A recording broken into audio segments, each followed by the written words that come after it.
we have with us Mr. Thiagarajan, Finance Minister, Government of Tamil Nadu, with us, and we're very happy that he's agreed to deliver this session. I had initially invited him to come during the day, but he said that he has assembly and this is a budget session and he would still be willing to come in the evening. He's had a long day in the assembly and he's just come back home.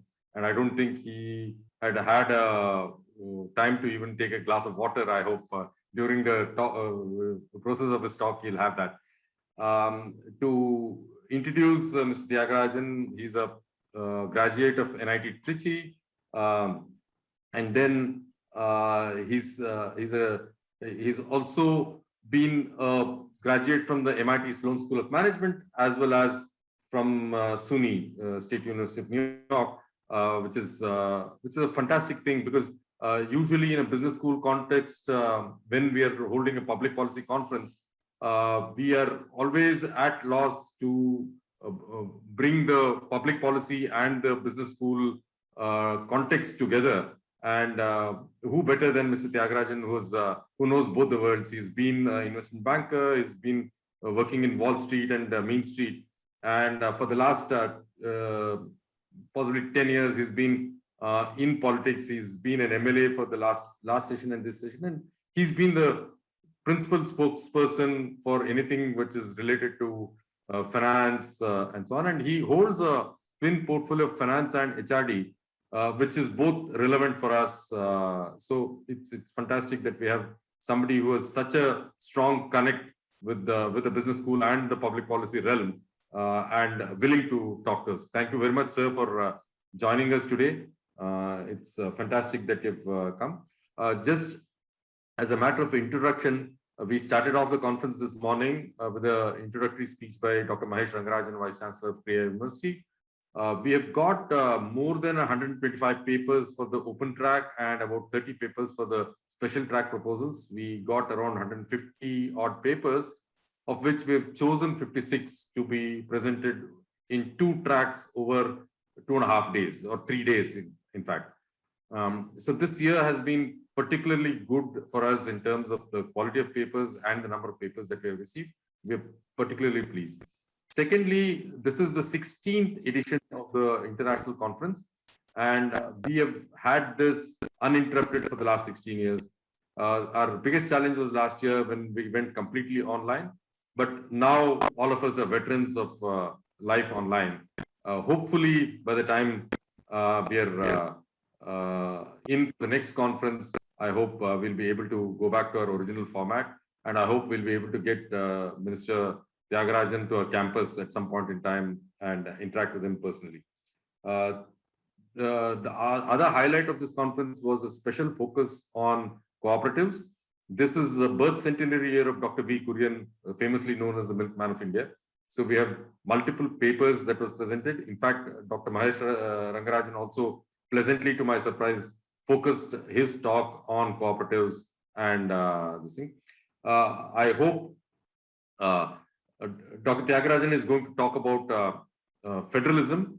There is an element of cooperation, but that element of cooperation is different from the Korean brand of cooperation. But I'm sure there is a whole lot that we can learn from Dr. Thiagarajan's talk. Thanks a lot for agreeing, sir, and it's all over to you. Thank you very much. First of all, thank you for inviting me. Thank you for the kind introduction. And if it's okay with you, I've talked a lot about federalism in a lot of places, the GST and so forth. So I don't want to kind of repeat the same concepts here. I'm happy to take questions on it. And I will try and finish speaking, fairly quickly. But what I thought would be really helpful, since I'm speaking to people at a management institution, is to talk a little bit about the complexity of administering public policy, of administering a government, and what we have learned from recent experiences both in India and around the world, and why I think we actually need a lot more professional and kind of lot more investment in the basic concepts of administration as a country, as a state. Let me say that I'll start from a premise. When I came as an opposition MLA, I assumed 2 things in 2016. I assumed one, that the complexity of governance would be a lot higher than what I had done in banking, where I'd served in very senior positions in large banks, though the quantity of money would be a lot smaller just because we are in rupee country, in a developing country. I had been trading hundreds of billions of dollars in the money markets back in 2001 at Lehman, and overseen 170 billion plus balance sheet as the global head of money markets at Stanchart in 2011, 12, 13, something like that. So I expected that while the money would be a lot smaller, the complexity would be a lot higher. But I also made the assumption that if you were in government, you had a lot more support and a lot more infrastructure and a lot more data than you had in opposition. And so it was just that we were outside the system and we didn't have it. And I assumed that one day if I sat inside the system, like I did as the managing director of the bank, that all the systems would be there and all the data would be there, and the concept of institutional knowledge or memory or continuity was something I took for granted. And I would say the biggest shock I've had after coming to office as a minister in the last 3 months and a few days is that that's simply not true. I mean, the saddest part of administration, as best I can tell, is that we simply don't have anywhere near the infrastructure. We don't have the institutional memory. We don't have the institutional knowledge. And we don't have the continuity that a simple small business would have built into it. Let me explain what I mean by that. Of course, the democratic model is that every 5 years or some period in different countries, you have elections and the government changes. We know all that. But we assume that the bureaucrats and the rest of the government employees offer some kind of continuity, and therefore, people may come and go. Of course, there's a learning curve to be a first-time minister, but there's always a trade-off that generally the older the hand, the more they're well versed in kind of the rent-seeking and other behaviors also.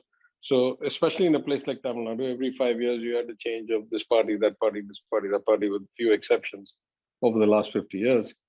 And so the trade-off you get from having kind of discontinuity in administrative experience is also offset by the upside of having discontinuity in kind of other behaviors that are not good for society.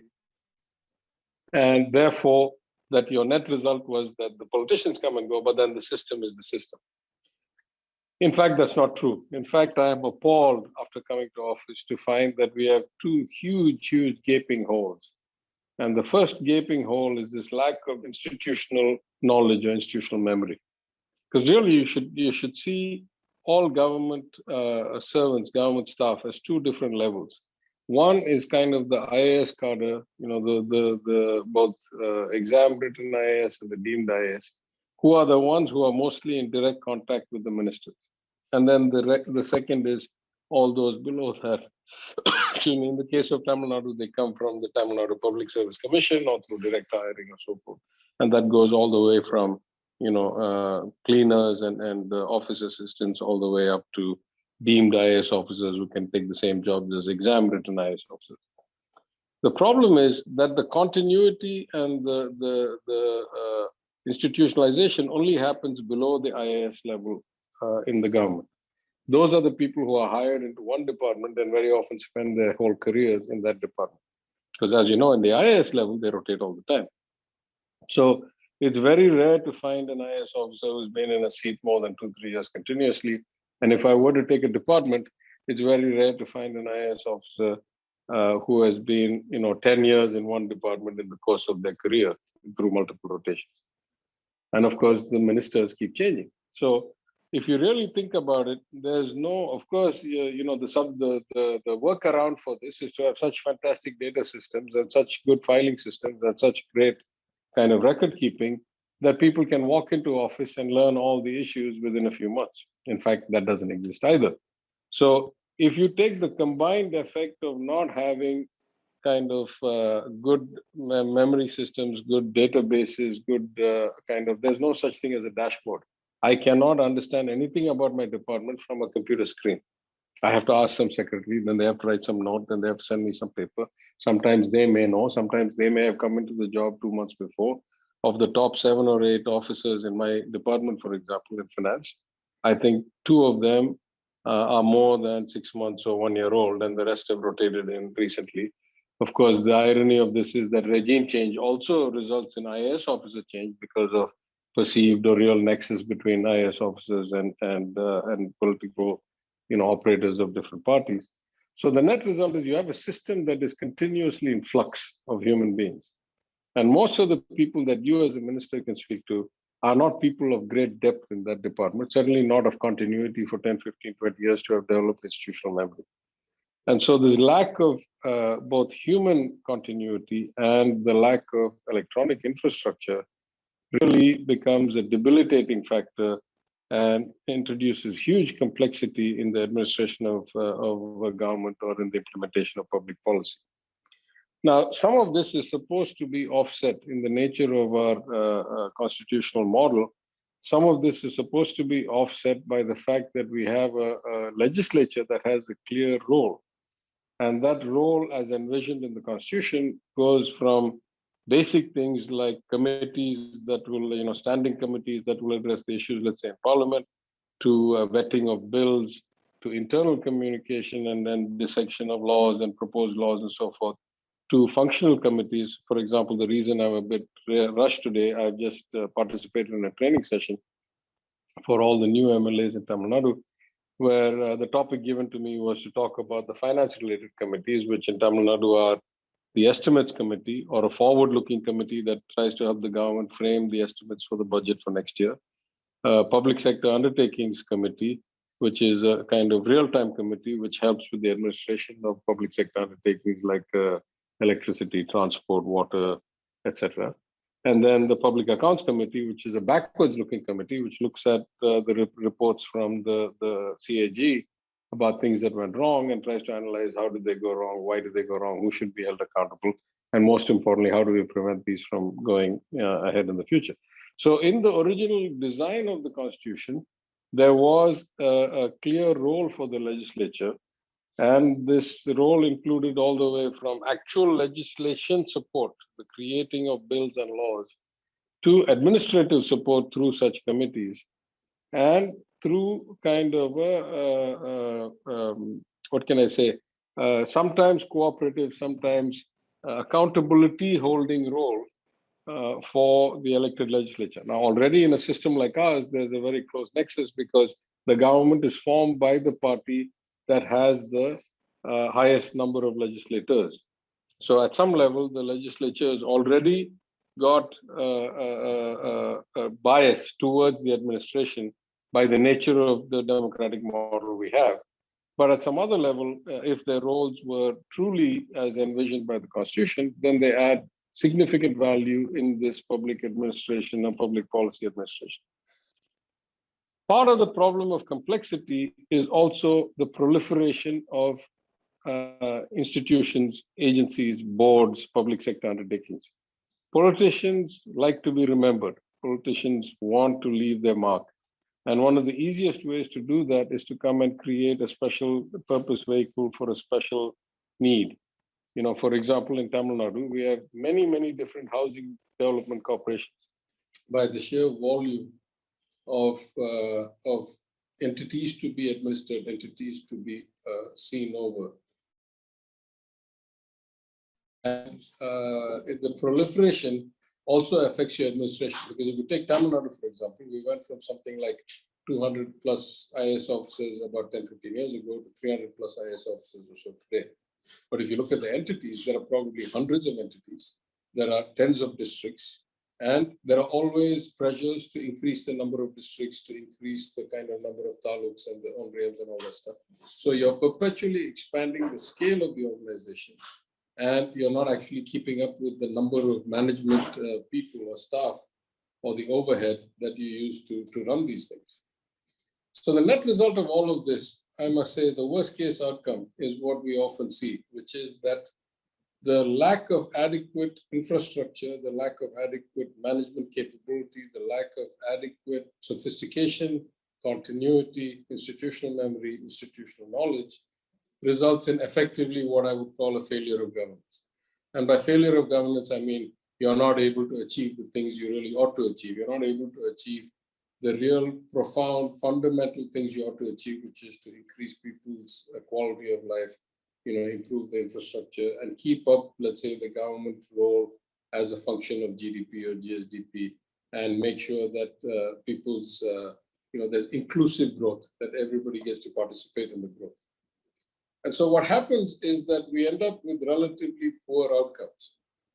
And if you start with the fact that most of the administration, most of the elected officials who got to sit as ministers also were not particularly well equipped to do this, then you end up with this combined bad outcome of poor performance with poor or no explanations to the people. And in fact, I've commented elsewhere that one of the things that I've been startled by after coming to public life is that there's very little correlation, at least as far as I can see, between the attributes, the skills, the standing in society required to be eligible to get a seat as a candidate of a major party in an election and to win that election in a public space, between the skills and attributes required for that, and you compare that to what is required to actually be a good administrator, let's say, an MBA from IIM who goes and runs a big business, there's very little overlap between these two things. That's true even at the level of an MLA. There's very little overlap in my understanding between being a good legislator and being a good candidate, or being a candidate worthy enough to get a seat. Now you add that to minister and you have a problem that's even worse. And the consequences of poor outcomes mapped to poor explanations is what causes a lot of resentment in society, because people feel that they are excluded from the growth process, but they feel that only they are excluded. They don't realize that a lot of people are excluded, and it's a general failure. Everybody only sees their point of view.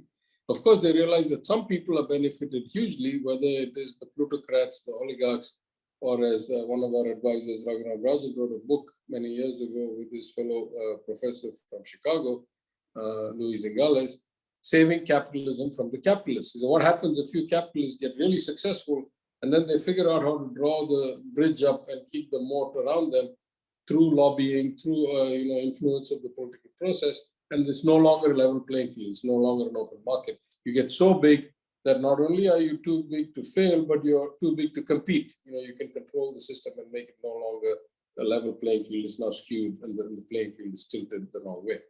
So if that is a visible outcome, and there is a personal perception of a lack of progress or a lack of outcome, and this is combined with no explanation of why and how this loss came about, because nobody goes out and say, I tried to achieve this goal and it didn't happen because of this reason.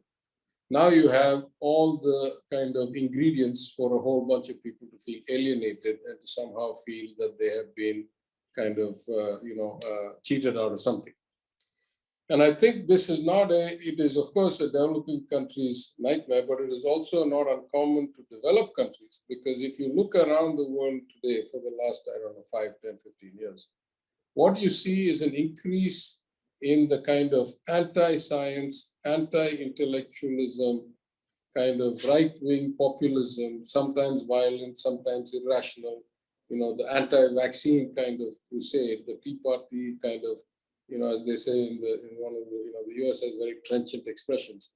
And one of them is said, the people are so angry that the answer is no. Now, what is the question? So you end up with that kind of alienation or that kind of negative outcome. And, you can see this all over the world. We've seen this in the US, we've seen this in the UK, the Brexit, and the kind of now, the full realization of the consequences, whereas the vote was more of a resentment vote. We have seen it in Europe, we are seeing it in a lot of places in India. So I think what we're really at a crisis here is this mismatch. What it takes to administer effectively a system of the complexity that we have is much, much better infrastructure that we have, much, much better quantitative kind of systems, continuity, staffing, and delegation of responsibility across all the levels of administration of government, from the union to the states, to the districts, to the panchayats, to the cities, to the villages, etc. And since that is a really hard thing to do, it is a lot easier for most politicians to do the easy thing, which is to be populist, either populist in arousing emotion and making voting based on that, or populist in terms of announcing freebies or announcing schemes or pandering at the time of elections and say, I give you this plus that plus that plus that. Those are the kind of direct outcomes of a lack of actual governance, of a lack of actual progress. So I think we are now at a situation where we really have to question, why is it that the rest of the world understands these things clearly? All of you at IIM Bangalore or at any leading academic institution, indeed of any academic institution, understand that there is a concept of complexity, that there are established notions of things like organizational design, accountability, alignment of incentives, infrastructure, data, analytics, etc. And so little of that is used in government, and so little of that is used in policy administration, that we are doomed to fail. I mean, it's not rocket science why we fail. We don't do the things we're supposed to do. And there's a clear solution. How do you fix this? You do what you're supposed to do. You do what decades of advances in science and administrative, policy and management science and data and infrastructure and all these things have taught us. And, then the question is, how easy is it to do that? What are the natural forces aligned against these kinds of improvements? And how do you overcome those forces? And I think that's really going to be the key, right? Because not trying to do that is a guaranteed failure of an outcome. And it's going to be the more of the same. You have to do the right kind of appeasement or the right kind of, arousing of spirits and obviously of negative spirits, of a lot of divisive spirits. And it's much harder to go and stand in elections and ask for votes based on, this is what I have achieved for you, this is how much your life has improved, this is how much you should measure me from where to where. And that requires a fundamental change. So I think with that, I will probably conclude my remarks, and I will be happy to take questions, which is probably more likely to be suited to your needs than what I might envision. Thank you. There are a couple of things, very clearly, I think as academics, we have been complaining that we don't get adequate data. I'm very happy to know that you as a minister also have a similar problem, not a happy situation, but both of us are equally at a disadvantage. But the question is, if we are looking at data, there are two ways of looking at it. One of it is it possible, and particularly given your experience with the information technology division of the party, is it possible that with the advent of technology, level and the quality of data could be much better? Data is of course an advantage. Data is a huge part of the solution. I'll give you an example right now. We have tried to use data two ways. The first way is that we are, when we are trying to prepare for the third wave, we are taking our data demographically, plus we're doing antibody testing and looking at penetration of antibodies region by region, area by area. And ideally, we would like to have vaccination data area by area. And then we overlay these three and find places where there's low vaccination, low antibodies, a lot of vulnerable people, elderly or young.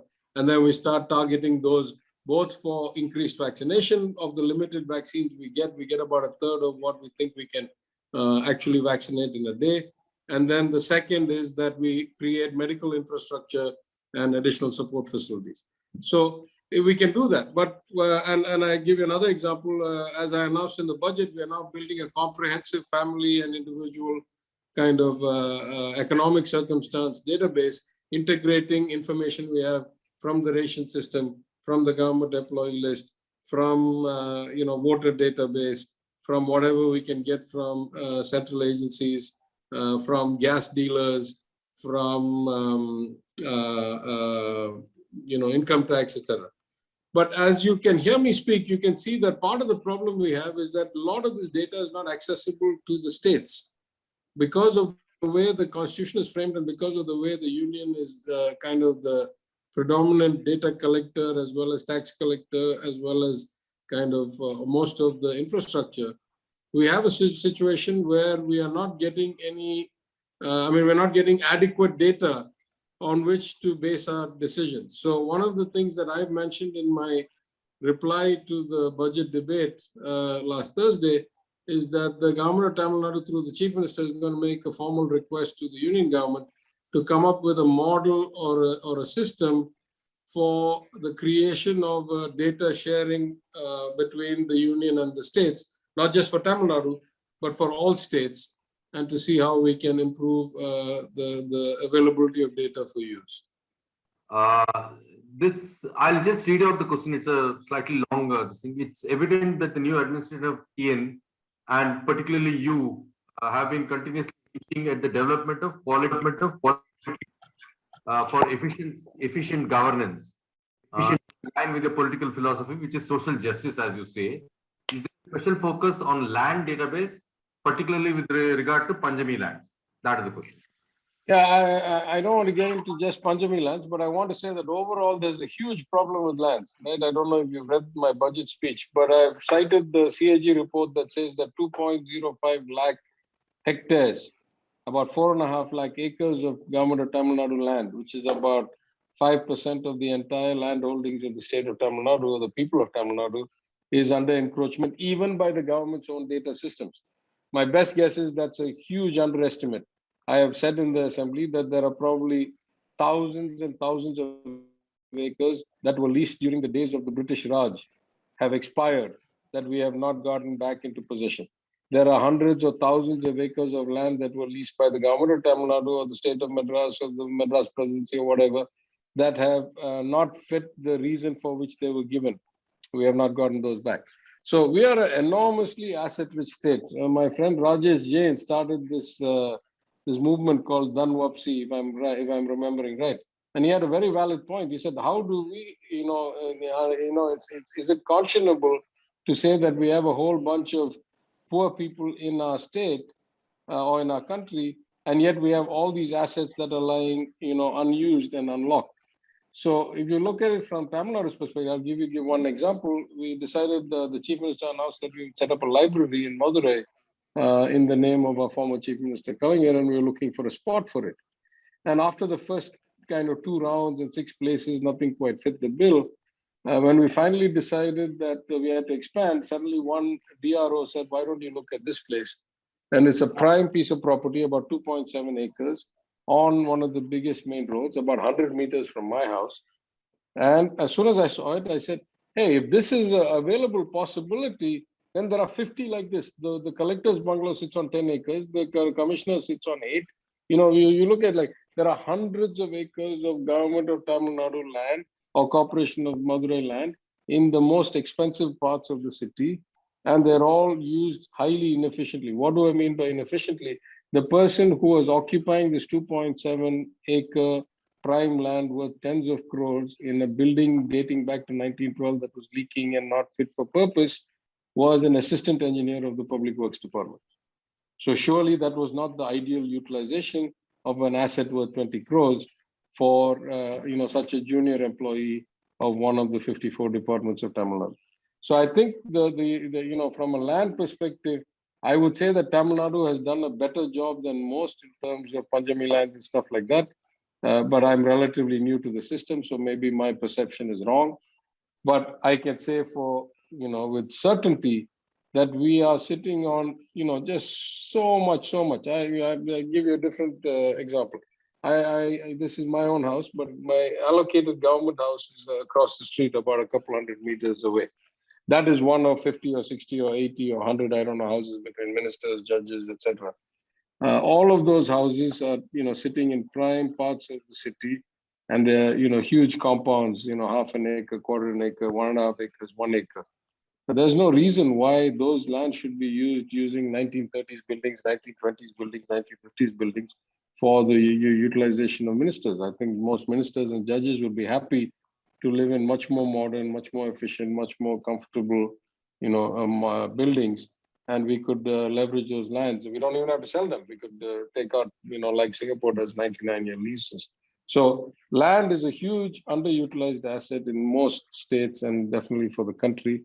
I think there's a lot of potential. As you know, the lack of large land banks or the lack of land parcels is the biggest barrier to having high industrial growth in many cases. We're not able to get the right size industries with the right amount of land at the right time. Parties in the modern day are constantly using a whole lot of databases and information technology in order to structure their strategy for elections. Would that framework not be applicable to the government, or the government is a completely different animal and too complex for you to manage that? No, I think you're exactly right. I think that's what I've been saying to my chief minister. I said, how is it that the technologies and the approaches that we use for winning elections is 10 times as sophisticated as what the government uses to communicate with its people? Forget even what you use it for other things, for simple communication. So some things that I think are just undoable. It's very hard to develop the kind of expertise and sophistication within the government that you can do in private enterprise or even in political parties. That's okay. Advertisement is not a tendered business. Advertisement is a flat rate business. So, it's easy enough to find the right agencies if you have the right strategy and to get, it's not a variable cost business. All newspapers charge the same rate no matter who it is. All online ads are the same rate. So it's kind of a cost plus business. So I think the government can, though I don't think the government any day will develop the kind of expertise internally that political parties do or that commercial enterprises do. I think the government can easily find the right vendors and the right contractors at very transparent rates without the question of rent or insider dealing to improve their communications and their databases a lot better. You were talking about the candidate versus the legislator versus the minister, and what it takes possibly to win the election. And see, there are a range of public purpose institutions and data from there, ADR in terms of, informing better on how good your candidate is, at least as far as criminal records and assets are concerned, or PRS for that matter, trying to inform the legislators on the worth of the bills and how one could do an informed debate within the parliament or the assembly, and other databases, CMI and so on. How would a policymaker look at these outside of government resources, which are so critical, which could be so critically used within both policy making as well as within influencing public opinion? I have attended many PRS seminars myself. We just renewed our government subscription to the CMI Access. I also hold, in addition to finance and pensions and HR, I also hold the planning portfolio. So, the Planning Development Council and some other strategic thinking. So through that, we also have subscribed to a lot of other resources. I still say that I am probably an exception in the sense that I'm not sure that, even in Tamil Nadu, maybe 50 or 75% of the politicians are capable of realizing and using those things. I'm not sure what that would be in other parts of the state. I'm not casting aspersions. I don't know. But there's a fundamental question here. And let me go back to what you said. The ADR data gives you a lot of information about who has how many cases, who has disproportionate wealth, who has what this. Why does that not affect the election outcome? At the end of the day, politicians reflect society. It's hard to, when I say that these skills don't overlap, that is not a condemnation of the nature of politics or politicians. That is a reflection on the nature of society. People vote with their eyes open. So it is what the people want that they get. The people get the government they deserve because they elect the government that they get. So the real question you ought to ask yourself is, why is it that the people don't really care about whether the person is clean, whether the person is competent, whether the person can administer, whether the ADR data shows 4 cases or 40 cases? My best guess is none of that really matters in many parts of the country. Now, I chose a particular way. I said, that I am here to change the system. I refuse to pay for votes. I've made an open statement twice. And the first time I won by 5,600 votes or something, about 4%. And the second time I won by 34,000 something votes or 23%, because I wanted to prove it can be done, that people are discerning enough that if you are competent and you do good work. But I must say, the reason I won the first election by 5,000 something votes, not because of me. I could have been, good, bad, indifferent, ugly. Because my legacy preceded me, because of the goodwill and good name of my ancestors, I won. The second time, I never mentioned them once. The second time, I said, what have I done in the last 5 years? Am I good enough? So I'm trying to prove that it can be done this way. But the real question you should ask is not whether elected officials know how to use outside data sources. You should ask the question, why do people keep electing officials who may or may not know how to use them? It's what the people elect, right? The people, so the politicians reflect society. They don't fall from the sky. They're not dug up from the earth. If politicians are the way they are, it's because the average voter and the electorate are the way they are. Of course, you can skew things by money, by power, by propaganda, by disinformation, by demagoguery, etc. So I'm not trying to say that people are necessarily, always clear thinking.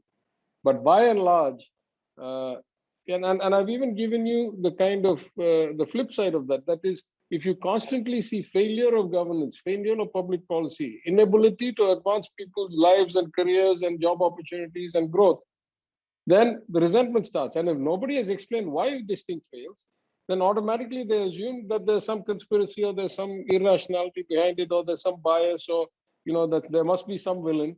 And most of the time, the failure is because the system has failed. But nobody wants to believe that because nobody's explaining anything to anybody.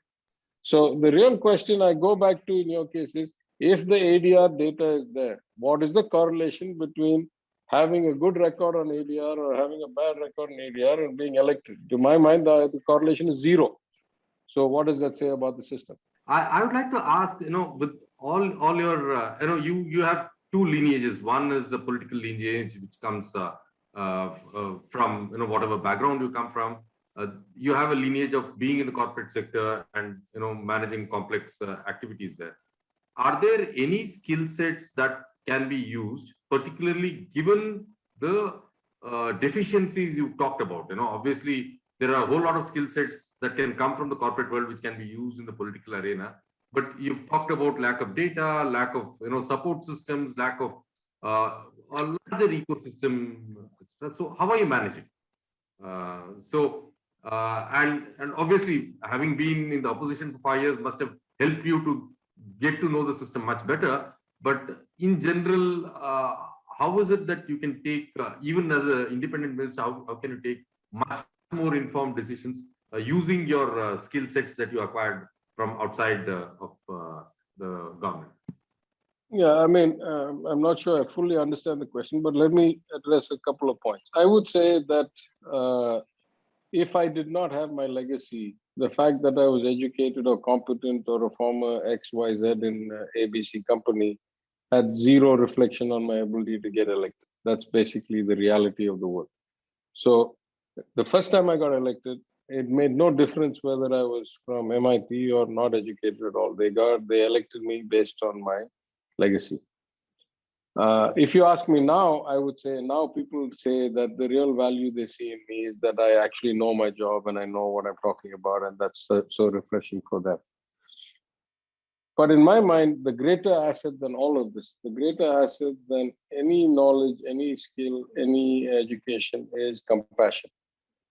And if you have the compassion for the people, if you have empathy, if you're able to put yourself in their shoes, if you're able to understand, and human nature is not all glory and purity, right? Some of it is base human nature, but you have to see past that, and you say, on average, what is the right thing? On average, what are the kind of genuine expectations? What is morally the right thing to do? What is societally the fair thing to do? If you have that approach to life, I think that actually carries you a long way at the political level, at the people interaction level, at the election level. Then, of course, the question is, how do you administer effectively? Now, there have been brilliant administrators who have never gone to school, but they know how to use the right people in the right way. And I think the single common variable of those who have not had the technical skill or the education or the experience themselves is to have an open mind. Once you have the right values, the right connectivity of the people, the right empathy, the right passion, therefore the right kind of aura around you that you can get elected and you can win enough seats to make a government, then all you need is open-mindedness. You get the 10 best or 20 best people in every field, in every department, and everything. And over time, you develop the skill. I think the classic example of that was our former chief minister, party leader, Talavar Kalaignar, right? He had very little formal education.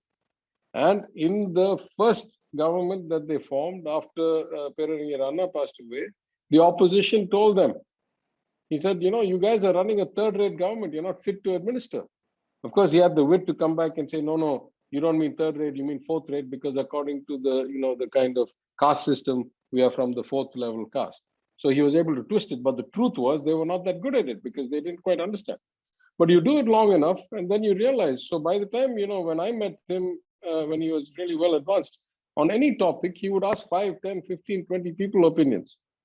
He would never reveal in his face whether he actually was with you or against you, whether he had formed an opinion that was counter. He wore these glasses so you couldn't tell what he was doing. And he would take all of it in and then he'd just process it around and then he'd come out with a decision. And that is enough. You don't have to do much more than that. People are born with natural IQ, whether they go to good schools or not.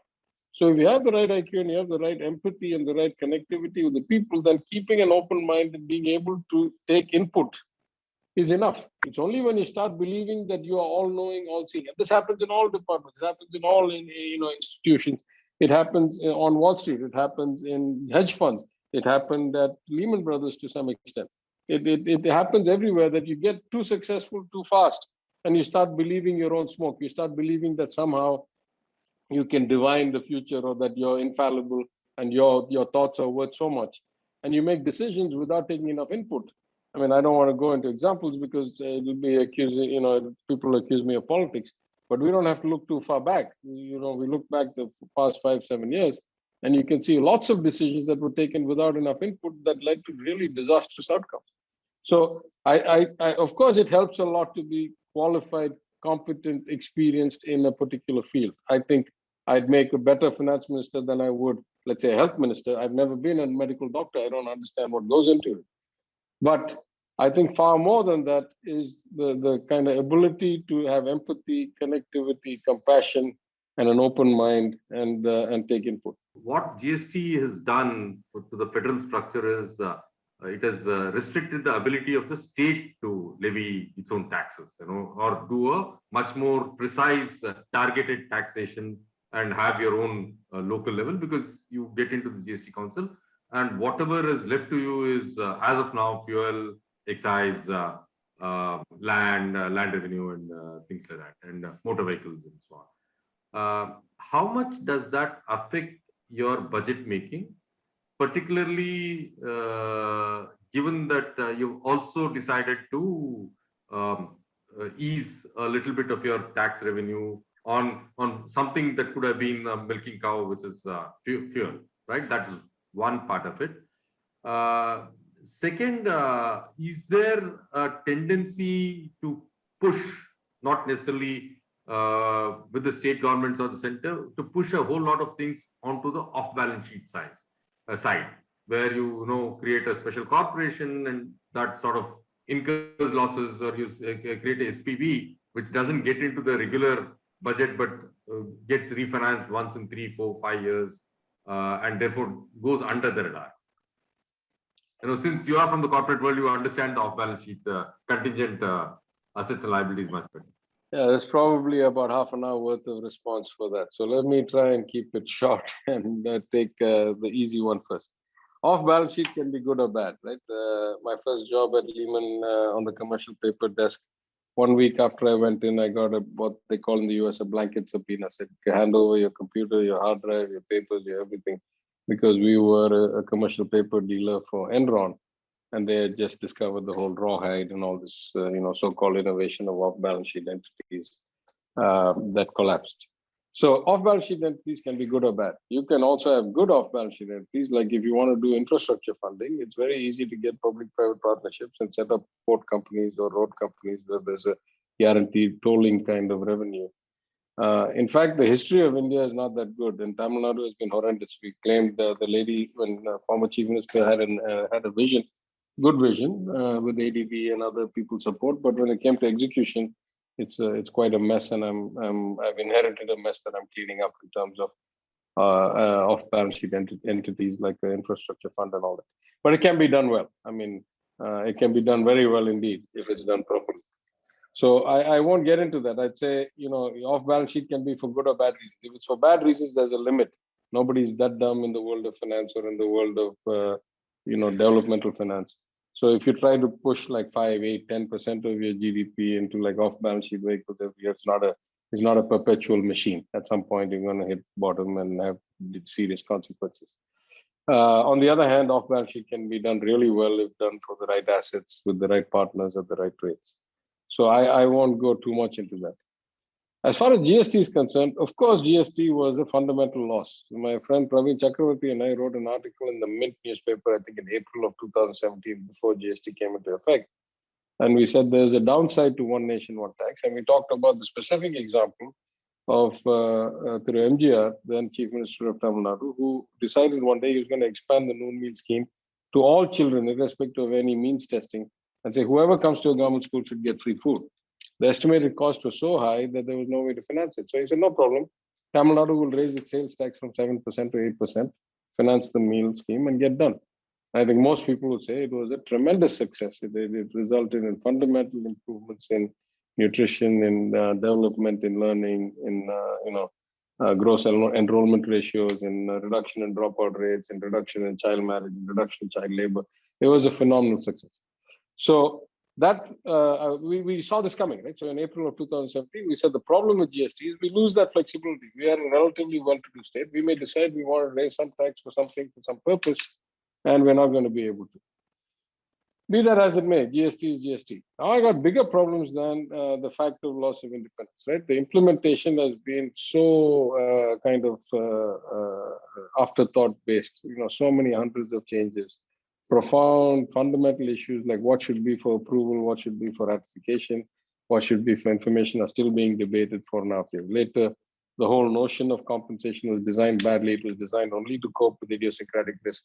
When systemic risk came and the system failed, the union could have been much more kind of gallant about it, much more civilized and caring about it, but ended up trying to be very churlish, then ended up doing the right thing kind of anyway by monetizing part of the compensation dues. So, to me as a professional, the implementation of GST has left a lot more to be desired than the basic problems with the concept of GST. And I make this example in a couple of different places. I say that, Tamil Nadu is not just a high production state, but also a high consumption state because we have a very low Gini coefficient compared to most people. And therefore, our per capita consumption is quite high. In places like Gujarat and Maharashtra, their per capita GDP is higher. But because the Gini coefficient is much higher, the per capita consumption is not really nearly as much as ours. It's not as driven by consumption. So realistically, we expected that we should find our IGST in and IGST out should not change that much. If you're a high production state, of course, you're going to lose revenue. If you're a high consumption state, you're going to gain revenue on the GST as opposed to your local sales tax. But a place like Tamil Nadu, we should not see much differences. And I would be the first guy to say that we are not that great at compliance in Tamil Nadu. I'll come back to why in a second, or a structural problem with that also in a second. But the data is very clear to us that compliance in other states is much worse than compliance in our state. So we have this like couple thousand crore gap between IGST in and out, which we ought not to have. Now you come to what's the problem with compliance. The problem with compliance is that part of it is done by union government officers in the indirect tax department. Part of it is done by the state. There's an alleged split. It's just, it's not clear who should take care of what. It's not. And the government has tried to make up for bad design and bad execution and bad monitoring and bad inspection by making the laws draconian and threatening to send you to jail and all that, which is not, enough of a stick to change the work. I'll go one step further. In the nature of this one nation, one tax, there are already cracks starting to appear. I attended the 43rd GST Council as a member on behalf of Tamil Nadu.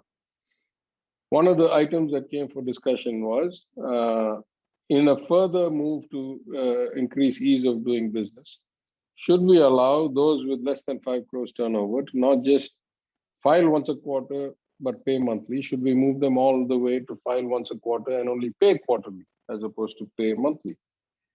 And there was a range of reactions. And I would say, excuse me, the mid-level reaction was kind of Karnataka, which said, hey, this is going to seriously affect our liquidity management and our current asset, current liability kind of adjustment. We pay salaries and other things monthly, but we'll only get these things once every 3 months, as opposed to, on the other extreme, were many of the kind of northeastern and Goa type states, which said we simply cannot afford it because we have to pay our bills monthly, and the small businesses below 5 crores are such a great proportion of our total GST that if they were to pay only once in 3 months, then we just couldn't do it. And there was people like me on the other side that said, in the grand scheme, we don't get enough of our money from the below 5 crores. We're a big state. We have other, kind of ways to think about this. We'll manage. But the two things I pointed out in the meeting itself, I said, A, you have just said one nation, one tax. In this debate, you have come to the point where some people say I'm small, therefore I should have a different model. Some people say I'm big, therefore I should have a different model. Some people say I'm more industrialized, so I should have a different model. So your own, discussion here has shown you why one nation, one tax, one standardized policy is a fallacy. Then I said one more thing. I said, it's appalling to me that all these debates happen in the absence of data. If we had GSTN already calculate and tell us ahead of time before we come to the meeting, here are all the states for whom 50+% of their total GST revenue comes from below 5 crore entities. Here are all those for which is 25 to 50. Here are all those below 25. Something we could have known what to start the discussion with. That data is not forthcoming. And I go one step further. I said, if really the only problem is liquidity management, no problem. You just say, of course, you go to ease of doing business, you file once every 3 months, you pay once every 3 months, but it's not all the same month, meaning you don't all follow the calendar year or the fiscal year.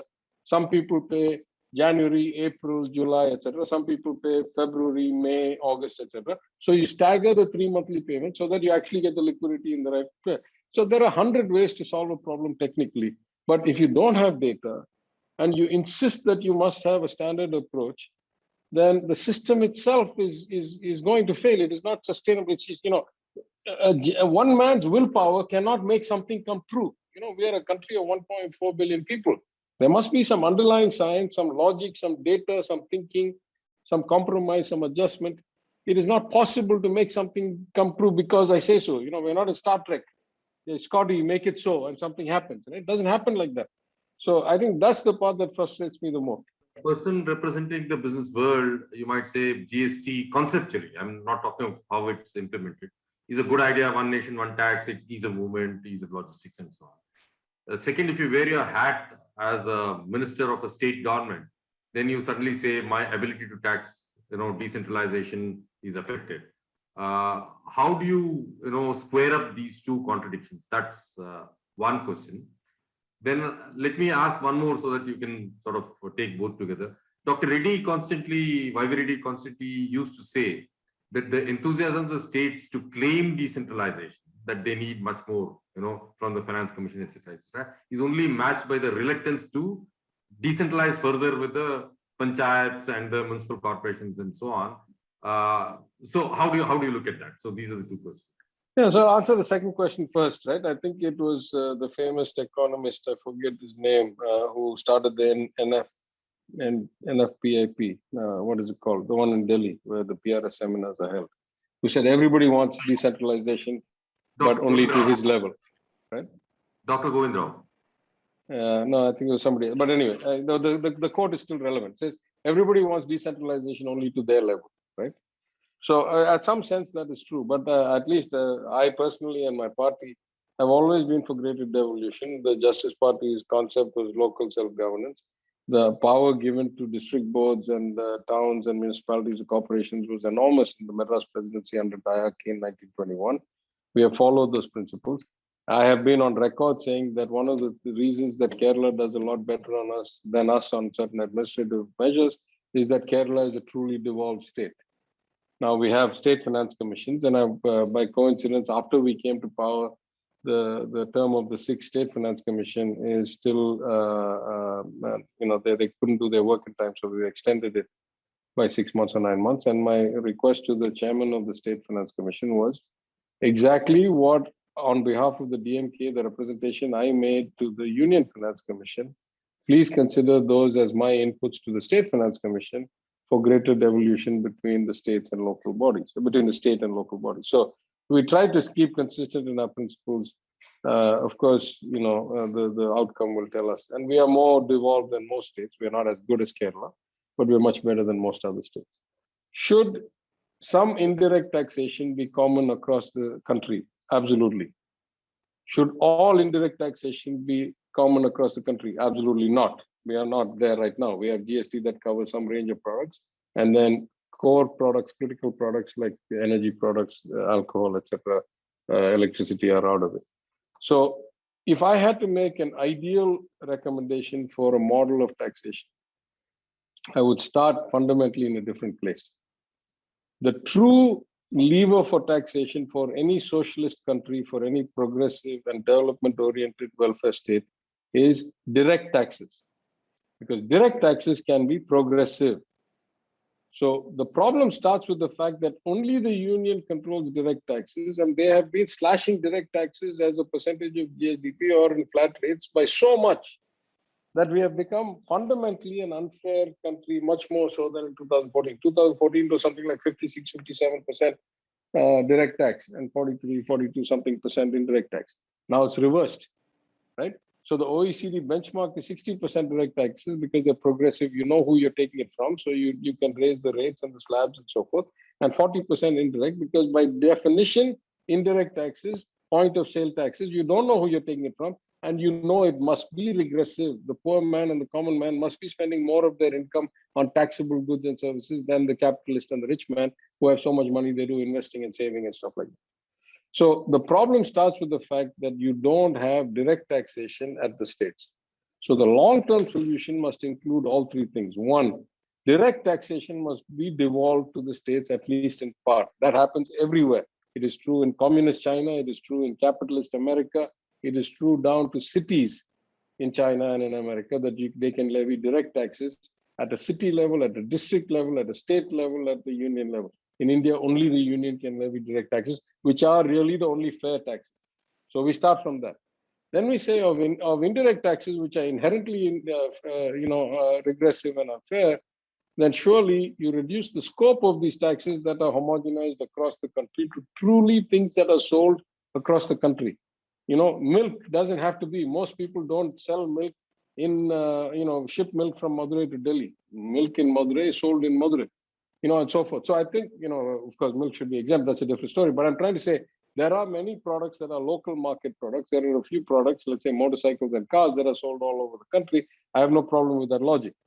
So the combination of devolution of direct taxation to the states and a fundamental rethink of what should be in GST and what should not be in GST, I think is a long-term workable plan where we can have fairness, some level of independence and decision making and fine tuning and policy making at the state level, and yet homogeneity, which does ease of business and kind of standardization across the country for those products that matter. You mentioned milk, and I had a chuckle on my face. When I was the claim to fame of Dr. Kurian, in the Operation Flood 1, which was supplying milk to metros. The claim to fame was that there was an insulated tanker that would go from Anand all the way to Calcutta to supply milk. And those days it was not Kolkata, it was Calcutta. But the success of the Operation Flood program is that we no longer do that. And that was the success of the program. But that was an interesting sidelight I just thought I'll bring, given that today we are thinking of Dr. Kurian and we are thinking of cooperatives as a part of the memory. It has been really wonderful to have you with us. And I wish that we will be able to have more informed discussion with people in policy making position and politics, where the things that actually, if you go back and look at the type of research that we do, and the type of papers that we write are exactly the type of conversations that we would like to have. And we are we don't have too many avenues in which we could have this sort of a conversation. I think if it's possible for us to build more bridges, not only with the state government, but also with the union government, it would be wonderful. There are bridges through committees, there are bridges through expert groups, etc., that are built. But as you say, most of the time we are operating under limited data, and even when there is data, very limited transparency. And I hope, given that you sort of represent both the worlds, I hope that at least as long as you're there, there'll be greater transparency and greater data available, not only for you, but for us to sort of critique you, which in turn will possibly help you to make better policies. Thanks. Of course. Now, let me just say a couple of things. I don't want to end on a kind of note as if everything is bad and everything is difficult. So, we have people elected us for a reason. We came to office because we had a vision. We stood in elections because we thought we had the capability of bringing change and making improvements in people's lives. So, don't get me wrong. I'm not saying that it's all doom and gloom. In fact, constructively, I'll make 2 points that we have announced during the last week or 10 days in the budget. One is that it is our intent to work with as many expert advisors as possible in every field. So the Council of Economic Advisors was the beginning, not the end. There's already been one announced for the small MSME sector. I have announced that I'm going to set one up for managing litigation risk, including retired high court judges and so forth. I've announced I'm going to set up one for fiscal federal relations using very prominent litigators and policymakers in other ways, academics and so forth. So one of the hallmarks of our governance will be that because we have ambition for transparency and no fear about anybody going and leaking anything, that we are going to significantly increase the government's engagement with specialists, with erudite people, with knowledgeable people, with people of deep experience. And most of these, as you know, people at that level are happy to serve for free, like our Economic Advisory Council, not even it's all pro bono. So it's a win-win. They get the satisfaction of working for the betterment of society. We get the benefit of their input, and it works out well. I've also announced that we are going to have a pilot internship program where we're going to bring in graduate students like we did at investment banks and consulting companies. I used to be a consultant before I was a banker. And we're going to bring in people from law schools, from graduate schools to help at the beginning with the finance department with different aspects of planning, finance, human resources management, and legal.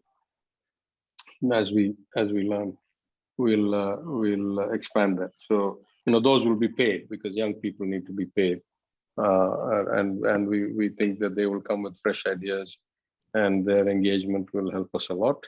And then on the other end, we'll take the very senior people who already have made their mark and their money and don't really need to be paid. So we're opening up at least on those 2 fronts, and certainly as we come up with better avenues or greater avenues or more width of any given avenue, we are open to that, and we'll definitely do that. So with that, let me thank you for the opportunity. I'm not sure because only you and I can see each other, so I can't tell how well attended or how well received this was, but I hope it was of some use to the participants of your conference. And I wish the conference much success. The debate of ideas, the exchange of ideas is crucial to the progress of any society. So I'm happy to participate in your conference, and I wish you continued success for the rest of the conference. Thank you. Thank you very much.